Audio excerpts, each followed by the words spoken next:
Alright, what's happening, y'all? It's your boy Rico from StreetScores, and I have a big-time Washington Commanders draft targets update because we're talking top 30 visits. I want to break down all 6 guys that the Commanders already have confirmed top 30 visits with. Either they've already happened or they're going to happen.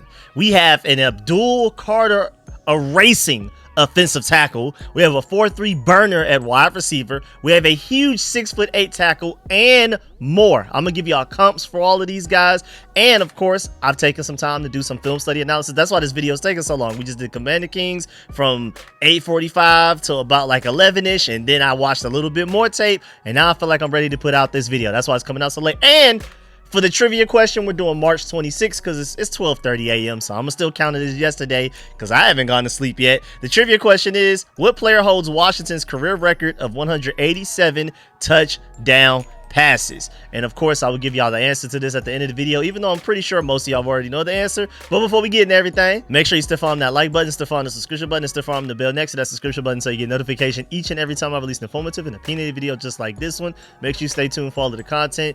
I'm trying to, like, whenever I'm not busy, I'm telling y'all, we getting back to them 2-3 videos a day, but it's just been a lot going on over here, man. But I really appreciate y'all. Without further ado, let's go dive into the video right now, man. Let's get it.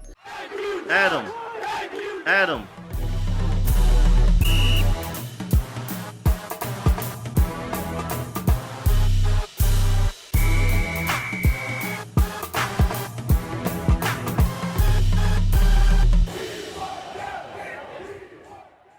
Oh, and before we get into anything, first of all, shouts out to Julie for the big time donation to the PayPal. And apparently there was like a miscommunication as to, like, it was not my birthday a few days ago. It was my mom's birthday. I was just letting y'all know that that's why I will be busy all day and I wouldn't be able to put out another video for so long. Thank y'all for all of the birthday wishes for my mom and everybody. But Julie donated and said happy birthday. I sent it back because I was like, I don't want the donation for the wrong thing, but I really appreciate it. And then she sent it again and said thanks for the content. So I got to shout her out. I was going to shout her out anyway. Anytime anybody donates, CashApp, PayPal, or whatever, I'm going to make sure I shout you out in the next video. But I felt like that definitely deserved a big highlight right there. Really appreciate that, Julie. And again, thank everybody for the birthday wishes for my mom. And those of y'all that told me happy birthday, I'm just going to transfer those over to my mom as well. So really appreciate y'all. Now let's go ahead and dive into this video. And first up, you have wide receiver Arian Smith from Georgia. Not Georgia, Georgia. You know what I'm saying? That's my boy right there. But I do have a bone to pick with him. We're going to get there because, you know, I'm going to be fully transparent with my Georgia guys. I'm not going to boost them higher than they need to be, and I'm not going to downplay them worse than they are. But I'm going to be completely where he's at. Trust me. Now, when we get to Ryan Fowler, he tweeted and he brought up the fact that Arian Smith has been busy for the last few weeks. One of the most explosive pass catchers in the class, Smith met virtually with the offensive staffs of the Patriots, the Titans, the 49ers, the Raiders last week, and then will meet with the Commanders. And he said today, but this was March 25th. So this was technically yesterday for me, but by the time a lot of y'all are watching this, the day before yesterday. But either way, Arian Smith seems to be a pretty popular guy amongst NFL front offices, offensive staffs, and things like that. So there could be some competition out there for, if you like Arian Smith, you may need to take him a little bit sooner than you normally would. But now let's get the ugly out the way, because as the biggest diehard Georgia Bulldog fan, you know I'm gonna keep it 100 with y'all, man, especially about my Georgia Bulldogs. So to get the ugly out the way first, he was injury prone until this past season. Like this past 2024 season was the first time where I could depend on Arian Smith to be out there more games than not. So maybe that's just his past. Maybe he's no longer injury prone as a player. But I just wanted to make sure y'all knew about that red flag, because some of y'all, you know, when y'all are doing draft analysis, you may only look at the most recent season before the guy declared for the draft. And you're going to see that this guy played the majority of, if maybe not all games, but I want to make sure y'all know that he has some skeletons in his closet when it comes to missing a lot of games, really every season since he joined the Georgia Bulldogs until this past season. So again, just wanted to give y'all a heads up. I'm gonna be fully transparent with my guys, man. And then also the most important part is his inconsistent hands. I mean, that's the only reason he's not in the conversation of like these top wide receivers in the draft should go first round and things like that, because he's a track star. And it really took him a long time to like finally develop somewhat of a route tree, even though he still has some areas that he can improve there as well. But at least he got it. But right now, he still struggles with his hands to this day. The route running has improved mightily. Like last season was by far the best route running we've ever seen from Arian Smith, but the hands are still inconsistent even through this past season. Even though he suddenly had amazing hands at the Senior Bowl out of nowhere and had me looking at him like, where was this when we needed this past season, dog? Like, we needed this. Now, I can't admit he did get way better with his hands in 2024 than he ever was in any previous season, but it still wasn't enough to where I trust him on Sundays. But then suddenly we get to the Senior Bowl and this guy's hooping. I'm gonna show y'all very soon. And also I want to point out the fact that even though he is really fast, his 40 time was very disappointing for me. He ended up running like a 4.36. I expected way faster based off of how fast he is on the field, just from watching him. Like just literally just watching the tape.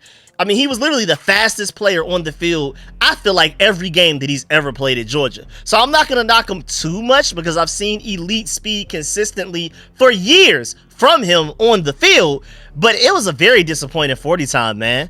I mean, even before the combine happened, look at this chart by Real Analytics. They used their in-game athleticism data to project the top 40-yard dash times for the top prospects at the draft. They predicted that Arian Smith would be the fastest guy out of the entire draft, estimating that he'll run a 4.32, just to let you know, with at worst a 4.34. Again, number one, they expected him to be the single fastest guy. And then also even NFL Rookie Watch before the combine, Arian Smith is reportedly quietly receiving comparisons to Jameson Williams with NFL draft rooms. Many NFL scouts reportedly believe Smith's stock is going to skyrocket after his long-awaited combine performance. He didn't kill it like we expected, so it didn't.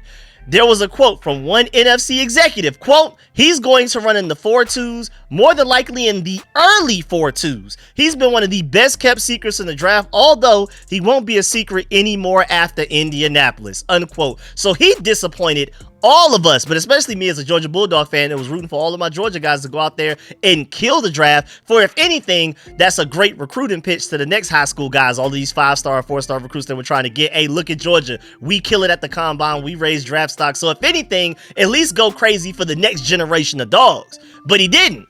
And then NFL Rookie Watch also says Smith would reportedly run toe-to-toe with Matthew Balling, one of the fastest players in the world, when he was on the track team at UGA. So again, you see it when it comes to any sort of like competitive sport, track, football with the pads and helmet on, he's the fastest player on the field. But for some reason, he got to that combine and that man ended up only running a 4.36, which puts him like top 15 about. But again, there were expectations that he would be literally the fastest player out of the entire draft and maybe even break the 40 time record. So again, yes, I'm incredibly disappointed in my boy Arian Smith's 40 time, but I do have an inner debate within myself right now whether or not I should just ignore his 40 time and just fully trust his on-field speed that we've seen time and time again. I'm leaning towards that, where just throw out the 40 time, man. I know it was not what we expected, especially for a guy his size. Like, when you're that small, you better run a ridiculous time. I mean, at least he wasn't as disappointing as Isaiah Bond.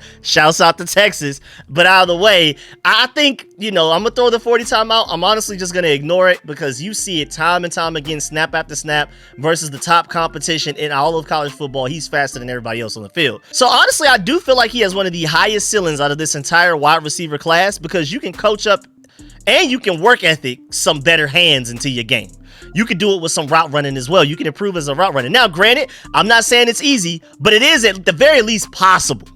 But you can't teach speed. You can't learn speed. He's your typical case of, if he learns how to catch consistently, he could be a serious weapon in the NFL. But unfortunately, most of those guys that we say that about never improve in that way. And then their speed ends up not even mattering. But hopefully it does for him. I mean, he literally has Deshaun Jackson level ceiling. I literally. And he definitely showed flashes of that in the Senior Bowl. I mean, go look at his practice and game highlights from the Senior Bowl, man. But again, the problem is the Senior Bowl version of Arian Smith who he actually is moving forward? Because again, as a Georgia Bulldog fan, I'm gonna tell you right now, he was acting different at the Senior Bowl. You know, him getting consistently open on short, intermediate, deep routes, that's typical him. He can separate. That's never been the problem. But when did he start making all of these contested catches and back shoulder catches? Like, when did you add that to your bag? We needed that last year.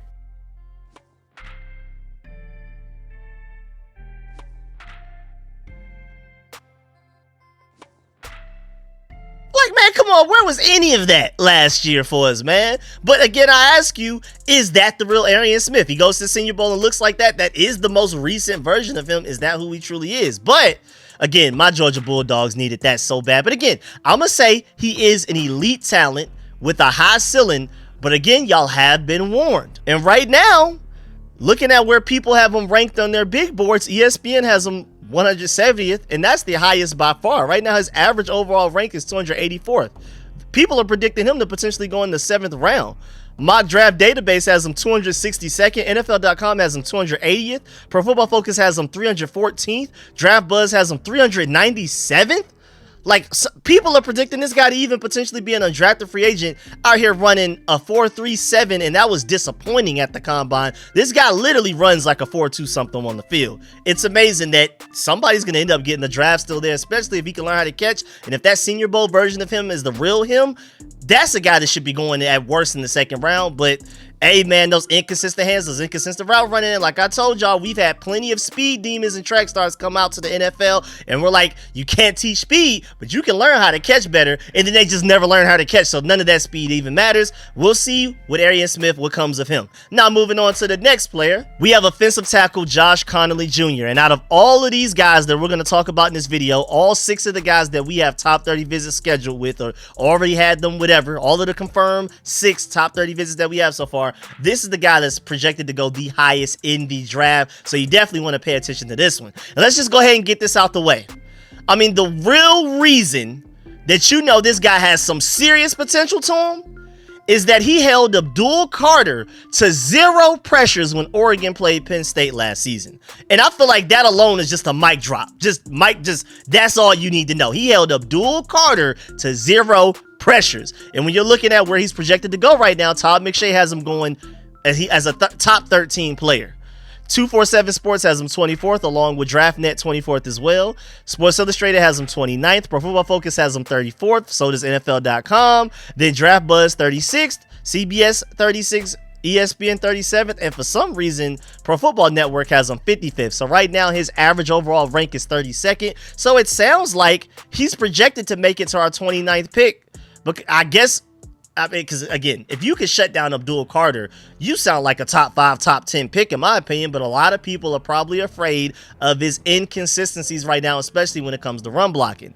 I mean, even though he is a great pass protector already day one, he's not necessarily the best run blocker. And that screams technically, commanders wise, undraftable for this offense that loves to run the ball. Like, if you can't do nothing else, you have to be able to run block in this offense. I mean, we run the ball so much, we even run it with our quarterback on designed quarterback runs, not only just scrambles, but actual play calls where before we snap the ball, we know and are telling our quarterback, you're running the ball. So running the ball is really like the core of our entire offense. That's like the genesis of the whole operation.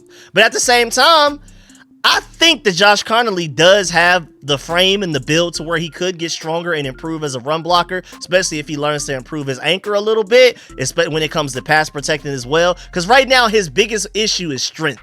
When it comes to run blocking forward or even pass protecting, having to set his anchor against a strong bull rush, those are probably his biggest weaknesses right now. But anything finesse, you know how Brandon Coleman struggled with guys running around him, like the speedy edge rushers? Josh Connelly is already an eraser of those type of guys. Don't come at Josh Connelly with no finesse. You have to run through him. You're not going to be able to run around him. His footwork is ridiculous for a guy to his size of 315 pounds or something crazy. The guy is 6'5", 312. And his footwork is ridiculous, and you can't teach footwork like that. So that's why I'm definitely willing to take a chance on him, man.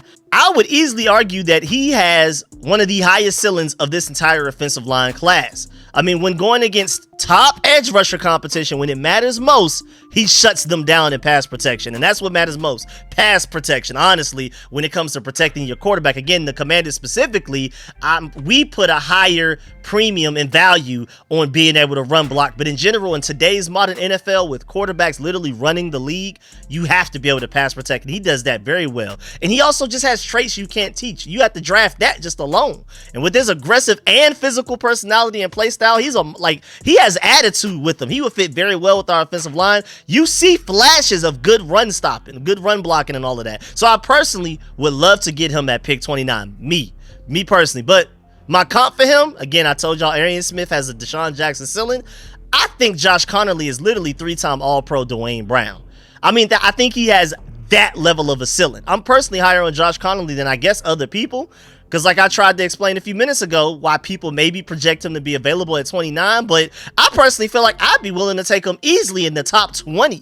Because once he learns to get a true anchor and becomes more consistent with his great flashes to where he can do it more often, and it's not just flashes, it's who he actually is as a tackle, I literally see future Pro Bowler in him. It may take like a year or two, and maybe that's why he's projected to make it to like 29. Because some people may not be willing to wait. They want a guy that could come in and start at left tackle immediately for them right now.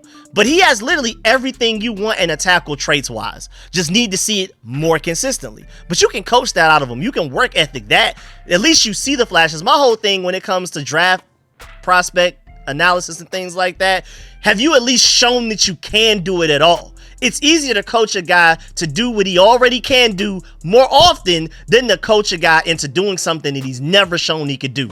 I'll take a chance on a guy like that any day. Just do it more. You've done it. Just do it more often. I mean, again, this guy literally shuts down elite pass rushers when it's time to step up against top competition. Again, he held Abdul Carter, projected #1 overall pick before the injury, to 0 pressures, not 0 sacks, 0 pressures. He didn't do nothing against them. And then shouts out to Draft Buzz, because I agree with the summary that he has. He said, put on the Washington tape and you'll see everything you need to know about Connelly's NFL readiness. Watch him mirror that explosive edge rusher play after play, staying patient in his set, keeping his shoulders square, and using those quick feet to shut down every counter move thrown his way. This is a day one starter at left tackle who's already showing advanced processing skills that normally take years to develop. The way he IDs, stunts, and pre-snap and smoothly passes off rushes tells me the game has slowed down for him mentally. The more film I study, the more convinced I am that his true calling is a wide zone system where his rare movement skills can be weaponized. So a guy that's really out in isolation.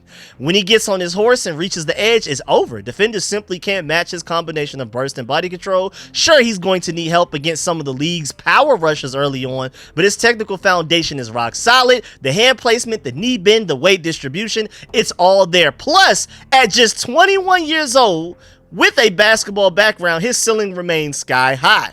In a deep tackle class, Connelly separates himself by being both floor and ceiling. While other prospects are either polished with limited upside or raw with elite traits, he gives you the best of both worlds. This is a blue chip left tackle prospect with Pro Bowl potential by year 3. The tape, the testing, the trajectory, it all points to a player who should be gone by at least pick 30. Any team running outside zone that passes on him in the first round is going to regret it. I agree wholeheartedly with that entire analysis. Again, 0 pressures to Abdul Carter. Now moving on, we have cornerback Quincy Riley as well. And as of now, he's projected average overall rank like 103.8 right now. So a lot of people are predicting that he'll be available like 3rd, 4th, maybe round around, because Todd McShay has him 64th overall, and that's the highest by far.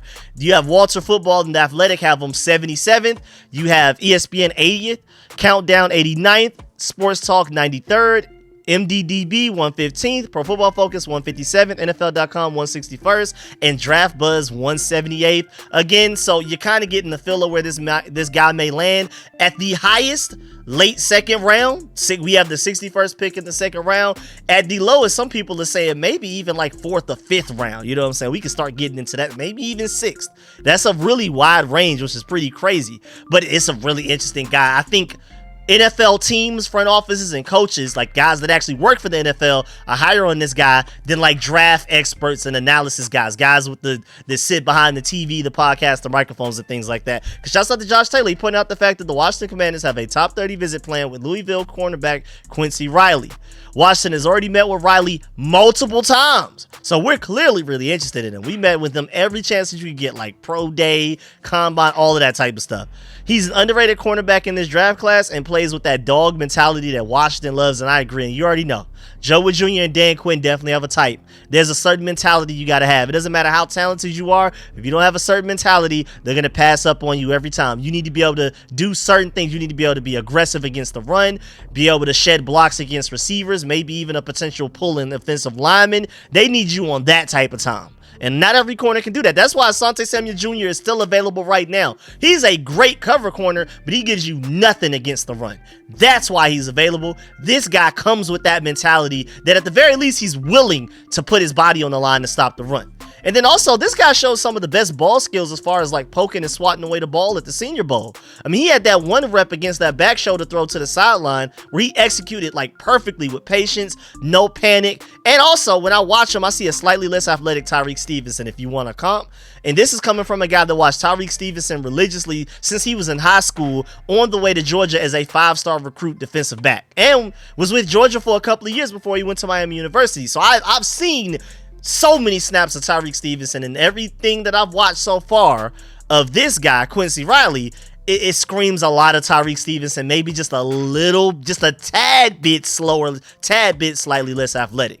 But that's just my personal comp for him, and I mostly agree with NFL Draft Buzz's assessment of him as well, because they said Riley projects as a valuable nickel corner with the potential to develop into a starting outside cornerback. His ball skills and instincts will translate well to the next level, making him an attractive option for teams employing turnover-focused defenses. Who does that sound like? Joe Wood Jr. and Dan Quinn led the NFL in turnovers over 3 years with the Dallas Cowboys right before they came over here, so that sounds like that. There's a reason they've met with them multiple times. They probably really like this guy, and they're hoping that he's available somewhere later in the draft. Remember, we have a first, second round pick. You're not going to take him, I don't think, again. Todd McShay has him 64th, but I don't think we're then again, they seem like they're that high on him with meeting him multiple times, but I think it's safe that maybe you could probably get him in the 4th round, because again, we don't have a 3rd round pick. Riley's versatility allows him to fit into multiple schemes, whether it's press man or zone heavy schemes. At the NFL level, Riley could thrive in a defense that allows him to use his quick twitch athleticism and route recognition skills to make plays on the ball.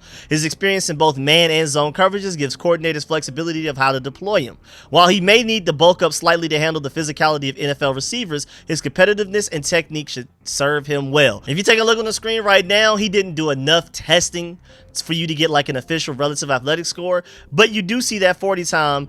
At only 194 pounds, he ran a 4.49, and I know that's not necessarily like the best 40 time. That doesn't get you excited to get him. And again, I know we prefer our corners to have some crazy speed to him. I mean, like Jonathan Jones ran a 4.33. He may not necessarily be able to run a 4.33 right now at this current age, but when he was drafted, that's what he was running. Marshall Lattimore ran a 4.36 when he was coming out of the draft, but Quincy's out here running a 4.48. But at the same time, I don't think that will stop the Commanders from drafting him, because Mike Sanford still ran a 4.47. Very like the minuscule amount of slower, but yet he's 1 inch shorter and 12 pounds lighter than Quincy. So you could argue Quincy may be technically like more athletic and faster than Sanford still, just off of the fact that he weighs more, he's an inch taller, and barely ran ever so slightly slower than Sanford still. And Sanford still was great for us last year. So Quincy is for sure fast enough, at least to Dan Quinn and Joe Wood Jr. All right, now moving on to offensive tackle Wyatt Milum. I hope that's how you pronounce his name. And this is probably, out of all 6 guys that we're talking about, probably like the safest bet going to be a solid player at the NFL level, even though I would argue that Josh Connelly is probably right up there when it comes to ceiling. But Josh Connelly has the elite ceiling. Like Josh Connelly and Wyatt Milum both have really good floors. Josh Connelly has the ridiculous ceiling that I want. But Wyatt Milum, now let's talk about him. First of all, he's projected to go by Draft Buzz. He's 35th overall along with Pro Football Network. Then 247 Sports has him 48th, CBS 51st, Todd McShay 59th, NFL.com 70th, Walter Football 73rd, MDDB 78th, Pro Football Focus 88th, and then for some reason ESPN has them all the way down at 168th. I would call that an outlier because that's nearly double what everybody else has them as far as like overall big board rank. So his average is around 67.4, but honestly, if you delete that outlier, he's somewhere like in the 50s, maybe early 60s. So this is a guy that you probably project to go in the second round, and with good reason. I mean, now granted, I've only watched a little bit of tape on him so far, because after hearing about him coming in for a top 30 visit, I was like, all right, let me go check this guy out.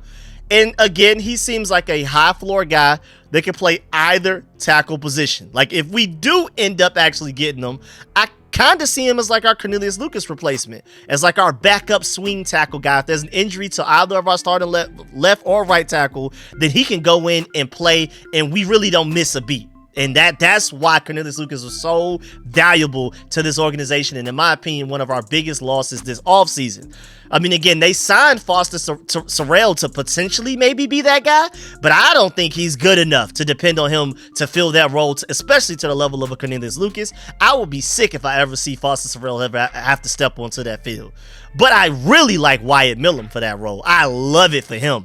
I mean, I don't know if you're willing to draft a backup tackle in the second round, but I think he has good starting potential immediately, honestly. Like a very high floor. The only problem is I don't see the ceiling. I don't see the Pro Bowl potential like I do with Josh Connelly. I just see solid starter, elite backup. Again, literally Cornelius Lucas, but I wouldn't necessarily comp him to Cornelius Lucas because he's not that big. Remember, Cornelius Lucas is like 6'8", 328 pounds. Now, this is a big guy, though. As you can see on the screen right now, he's 6'6", 313, but that's still that 6'8", 330. Like there is a difference there, but don't get it confused. This guy is still pretty big, but he's again just an average overall athlete. You can maybe go slightly above average when it comes to athlete, because 7.85 isn't bad, but he's just good, and okay at all of his different composite grades for size, explosion, speed, all of that type of stuff, man. I think he has a high floor to him that, again, drafting a backup in any sort of way, it does feel insane in the second round. But again, I feel like he can even potentially be a decent starter. Shouts out to NFL Draft Buzz. They said, looking ahead to the NFL, Milum projects as a high floor prospect who can contribute immediately at either tackle spot while offering legitimate guard flexibility. He can play some guard as well. His technical refinement, processing ability, and anchor strength should translate well to the pro game, particularly in a gap power run scheme that maximizes his ability to fire off the ball and create vertical movement immediately. While his arm length limitations and athletic constraints might push some teams to view him as a guard prospect, his track record of excellence in pass protection suggests he can stick at tackle. Draft Buzz also brings up a good point, because his skill set and mentality will fit perfectly with teams like the Pittsburgh Steelers or the Cleveland Browns, who more so emphasize power running while asking their tackles to win with technique rather than elite athleticism. If that's the type of guy you want, he's your guy. I could easily see him starting at like right tackle for a team and being good. That's why when I saw somebody comp him, I forgot who it was, but I saw somebody bring up the name Braden Smith from the Colts. I thought that was literally perfect, man. Braden Smith is the perfect comp for this guy. You know, typically like 9 times out of 10, I have my own comp for players. Like every other comp we've mentioned in this video, all of the comps I've done so far this draft, I've come up by myself, like on my own. I'm typically really good when it comes to, you know, coming up with comps for people, but whoever said that Braden Smith was spot on. That's a salute. I think he's literally Braden Smith. I agree with that wholeheartedly. Now moving on to the 5th guy, offensive tackle Gerard Christian-Lichtenhan. I hope that's Lichtenhan. I hope that's how you pronounce that name. I gotta do like a pronunciation guide, because I gotta get these names down before we get to the draft, man. I don't want to look this crazy draft night trying to pronounce these names. I gotta rehearse these because that's what I typically do. And first of all, what's up with all of these tackles, man? I don't know if y'all have noticed, but out of the 6 confirmed top 30 visits, 3 of them, half of them, are offensive tackles specifically. And so now I'm trying to figure out, are they actually looking real hard for another Cornelius Lucas, like an elite backup swing tackle guy? Or are we looking hard for a starting tackle right now? Like, do they want to move Wiley, potentially like starting right guard until Cosme's healthy, and then Wiley goes to the bench and he's part of the depth rotation maybe, like if there's an injury? Or also, you also have to assume at the same time that Brandon Coleman is just starting left guard, because if they're looking to potentially get a starting right tackle, you already know Laramie Tunsil is just starting left tackle. So that means they're looking for a starting right tackle in like the first round or something from what it seems.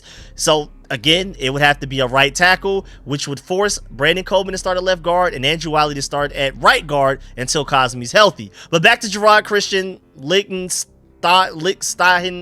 I don't know. I'm all over the place. It's late, man. But off rip, let me just go ahead and be transparent, keep it 1,000 with y'all. Like, immediately, he's a projected undrafted free agent. I'm not about to sit here and hype him up beyond what he's supposed to be.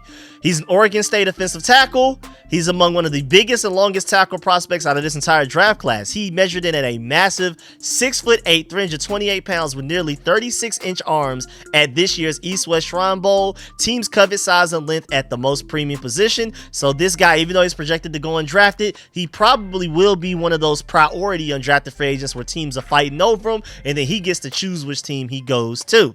Again, 6'8", 328 pounds, 36-inch arms. He wasn't even invited to the combine. That's how like under the radar this guy is as a prospect. He's very raw. The high ceiling, very high ceiling. When you're 6'8", 328 pounds, you can't teach that.